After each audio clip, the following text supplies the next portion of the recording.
Us millennials may disagree on many things, but the one thing which we all stand in unity on is we need to get away from the real world without dying, that is. Considering that the current escape from the real world into the real world isn't helping, tech geeks invented the Metaverse, an imaginary land in which people are apparently investing millions of dollars. If you aren't familiar with this concept, get ready to be blown away because this video will encompass all the facts on Metaverse Explained Simply.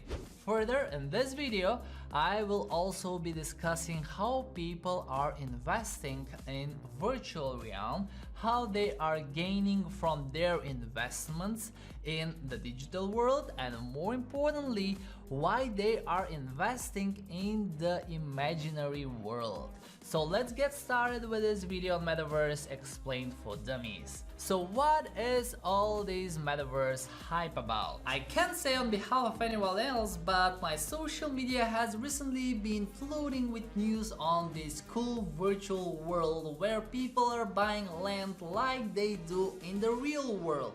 This made me think I was missing out on something, so I started researching this digital space called Metaverse. It turns out Metaverse is seemingly the next industrial revolution where people are shifting from the physical world to the digital world. Like social media platforms including Facebook and Instagram didn't do an excellent job at that already. Now, if you are thinking, does Mark Zuckerberg changing Facebook's name to Meta have anything to do with it?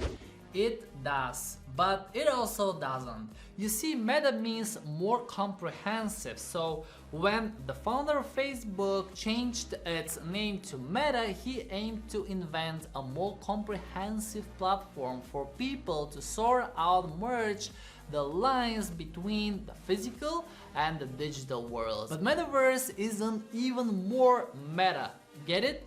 As in more comprehensive concept than Mark Zuckerberg's Meta.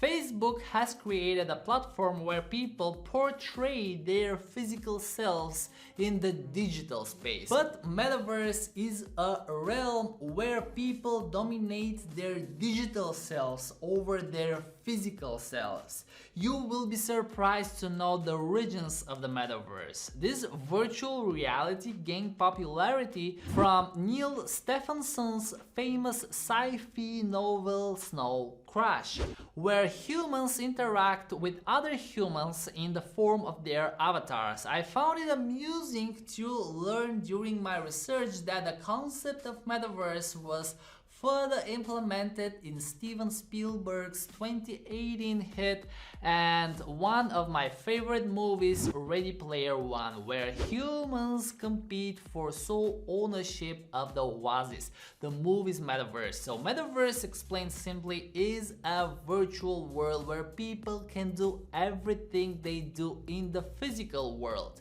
Go to school, watch TV, shop, play video games, even though it cracks me up imagining people playing virtual games in the virtual world.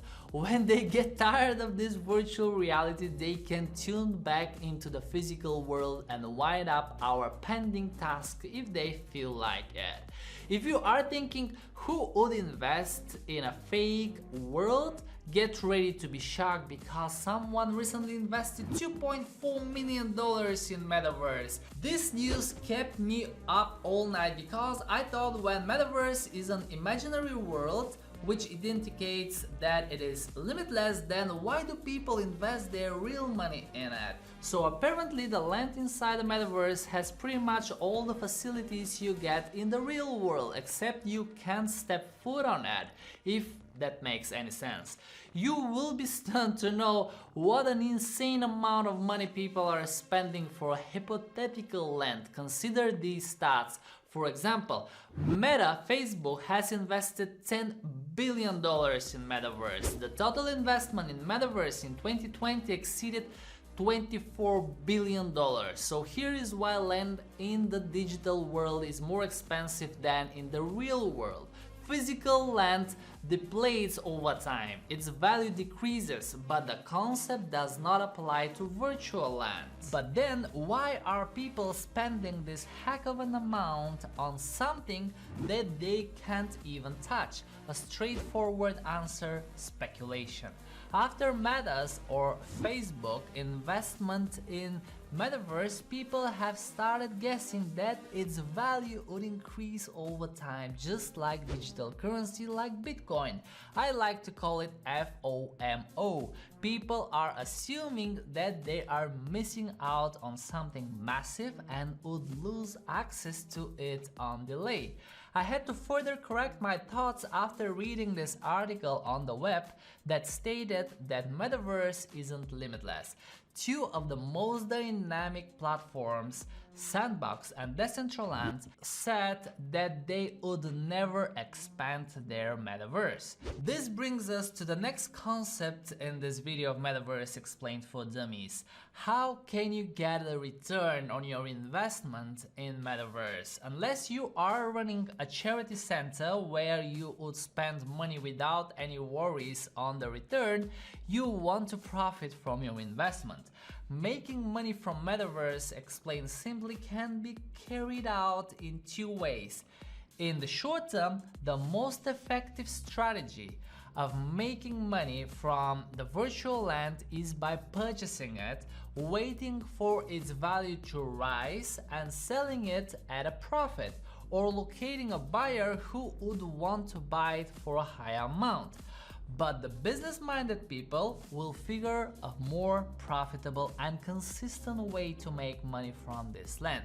They will charge a fee against their property. For example, they will host live events in the virtual realm and charge an entry fee or rent your land to people to host their events. But now, who would want to attend live events in Metaverse? It turns out millions of people would. As a publicity stunt for the Metaverse developers, Justin Bieber hosted a free virtual concert in the Metaverse. It turns out thousands of people tuned in to attend the virtual show because apparently virtual concerts are the new normal in the current situation. This is one of the reasons why the net sales of Metaverse reached their peak in 2020. And the options of earning through Metaverse don't stop here. People who own land in the Metaverse will have the most excellent chances of generating profit from,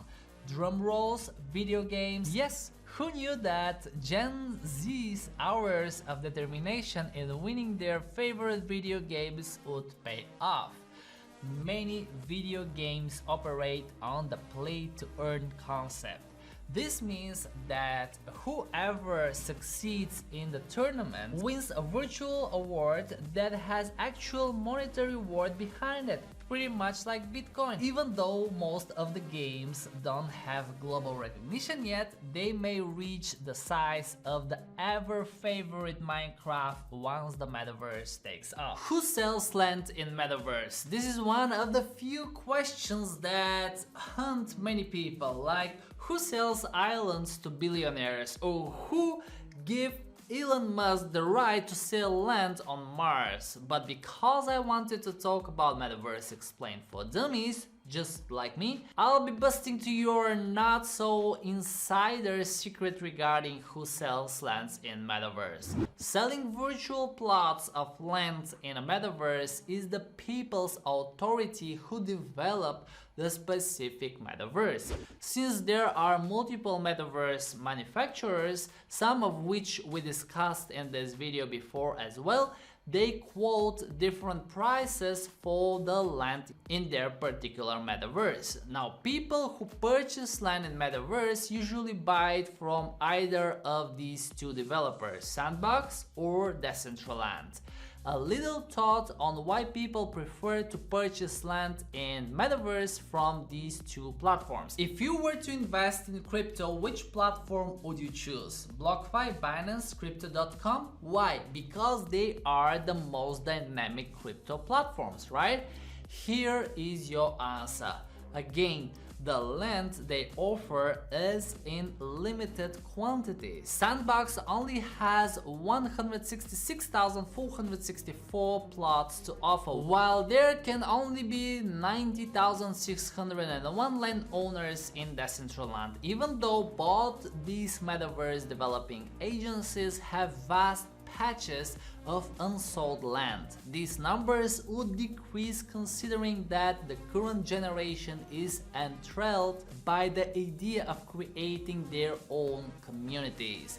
Buying land in the Sandbox or Decentraland metaverse is nothing complicated. You simply have to locate the virtual land you like on the official websites and pay for them.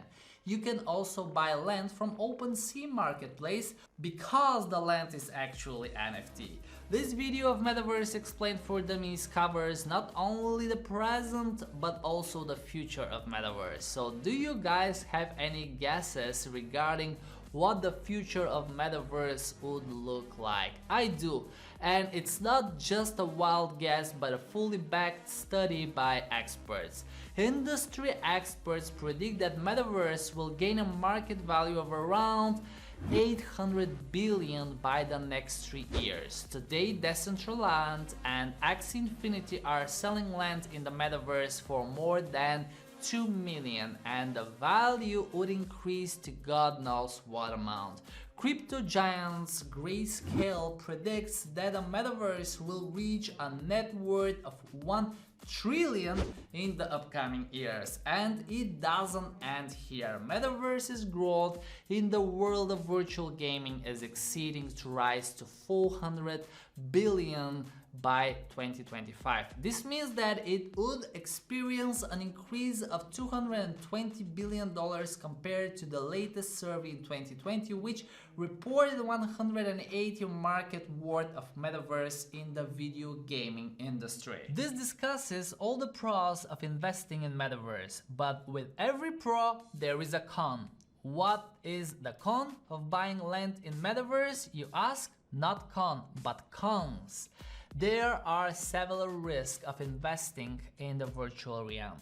Firstly, there is a potential risk of privacy and data breach, and ever since Facebook converted to Meta, these concerns have gained severity because, well, there is practically zero aspect of our lives that we haven't publicized on Facebook. Another significant drawback of investing in Metaverse is the technological addiction that it could entail. If anyone asked our parents whether or not we are addicted to our mobile phones, and they will present a 1-hour report on just how addicted we are at present, there wouldn't be a need to invest in Metaverse any longer. The third majority setback of buying land in Metaverse is the social disintegration that it could cause. Imagine 6 family members attending a single concert on their individual devices. It would be like inhabiting digital colonies while undermining the physical ones. And this last risk is from an investor's point of view. We don't know how successful Metaverse would be. Do we get a positive outlook when we view the industry estimations? Yes, but did we know there would be a pandemic outbreak in 2020? No. So do we know if the scenarios would change and Metaverse would experience a fall? Also no. So it's best to inspect before you invest. See if someone you know is making money from their investment, and if you witness it, only then should you invest your money in someone hypothetical. This brings us to the final part of our video on Metaverse Explained Simply, whether you should invest in Metaverse or not. To put it simply, this is your choice. I am here to merely describe the concept of Metaverse to you and analyze its pros and cons. In Metaverse's defense, I would say that it has an enormous potential to transform our lifestyles, glimpses of which have been seen in the aftermath of the pandemic. However, At the time being, it is merely an idea that may or may not take off. I would add that when the internet first took off, people had a gut feeling that it would be a success. But with crypto, there was a high chance of risk. The case of Metaverse is a mix of both. You have a gut feeling that the people investing in it will get a return, but you don't know when, because you definitely don't see that happening anytime soon, so there is a risk. So how do you like this video on Metaverse Explained Simply? Let us know in the comments box below. If you found this content of any help, make sure to like, share, subscribe, and expect the Metaverse.